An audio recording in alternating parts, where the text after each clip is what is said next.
आज हम जानेंगे कि ज्योतिष शास्त्र के अनुसार आपकी जन्म कुंडली में प्यार, प्रेम संबंधों में धोखा या संबंध विच्छेद की स्थिति किस प्रकार से देखी जाती है। सर्वप्रथम हम जान लेते हैं कि जन्म कुंडली में प्रेम संबंधों का कारक जो है वो पंचम भाव कहा गया है। पंचम भाव से प्रेम, संतान इत्यादि का विचार किया जाता है। यदि आपकी कुंडली में किसी भी प्रकार से पंचम भाव या पंचम भाव का स्वामी पंचमेश, देखिए पंचम भाव पे आपकी जन्म कुंडली में कोई भी गिनती हो सकती है। 1 8 है तो मंगल, 2 7 है तो शुक्र, 3 6 बुध, 4 चंद्रमा, 5 सूर्य, 9 12 गुरु और 10 11 शनि। तो यदि आपकी कुंडली में प्रेम संबंधों का कारक पंचम भाव अथवा पंचमेश अथवा शुक्र किसी भी प्रकार से पीड़ित अवस्था में नजर आ रहे हैं, तो आपके जीवन में प्रेम संबंधों में विच्छेद इत्यादि की स्थिति होने की संभावना बढ़ जाती है। प्रेम संबंधों में देखा जाए तो सबसे ज़्यादा जो इफ़ेक्ट इंसान के ऊपर पड़ता है वो पड़ता है चंद्रमा का। यदि आपकी कुंडली में चंद्रमा भी कमज़ोर अथवा पीड़ित अवस्था में आ रहा है तो काफ़ी हद तक ये संभावना बढ़ जाती है कि आपको प्रेम संबंधों में विच्छेद की स्थिति देखनी पड़ सकती है।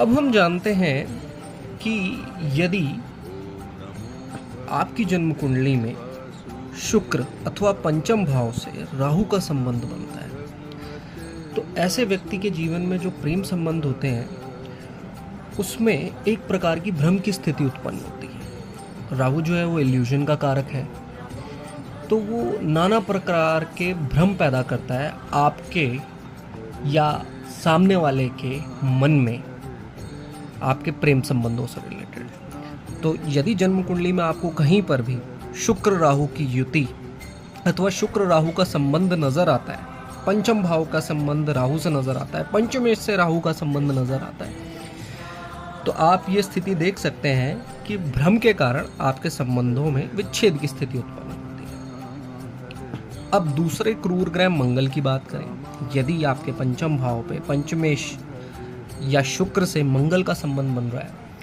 तो इस कंडीशन के अंदर आप देखेंगे कि आपके प्रेम संबंधों में लड़ाई झगड़ा बढ़ने के चांसेस ज़्यादा रहते हैं, क्योंकि मंगल जो है वो ऊर्जा का कारक है।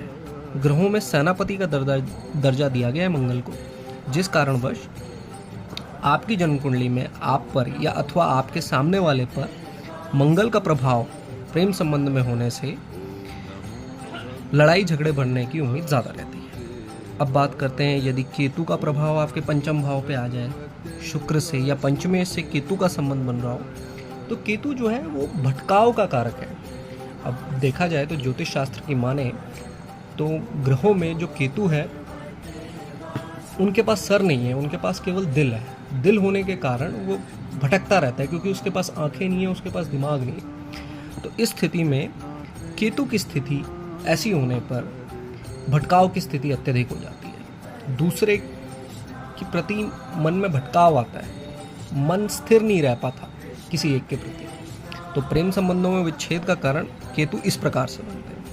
अब यदि आपकी जन्म कुंडली में पंचम भाव शुक्र पंचमेश से सूर्य का संबंध बन रहा हो, तो सूर्य जो है अहंकार के कारक है, उनमें एक अहम भाव है। तो ऐसा व्यक्ति जो होता है वो अपने सामने वाले पर अधिकार जमाने की कोशिश करता है, एक प्रभुत्व जमाना चाहता है। इस वजह से प्रेम संबंधों में स्टेबिलिटी भी ना होने का कारण सूर्य बन सकता है। अब हम बात करते हैं शनि की।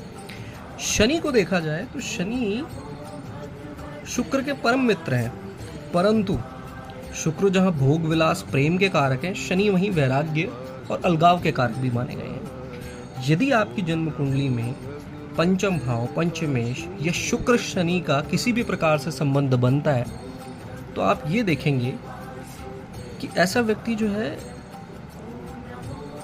एक प्रकार से प्रेम संबंधों में ज़्यादा अधिक रुचि नहीं दिखाता।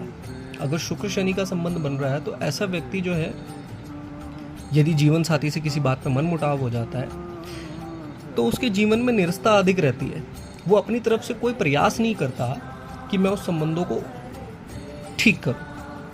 एक प्रकार से ऐसा व्यक्ति जो है वो उदासीन जीवन जीता है यदि शुक्र शनि का संबंध बनता हो। आपसी संबंधों में रुचि नहीं दिखाता, हो गया तो हो गया, नहीं हुआ तो नहीं हुआ। इस प्रकार से शुक्र शनि का संबंध बनने पर प्यार में धोखे विच्छेद की स्थिति उत्पन्न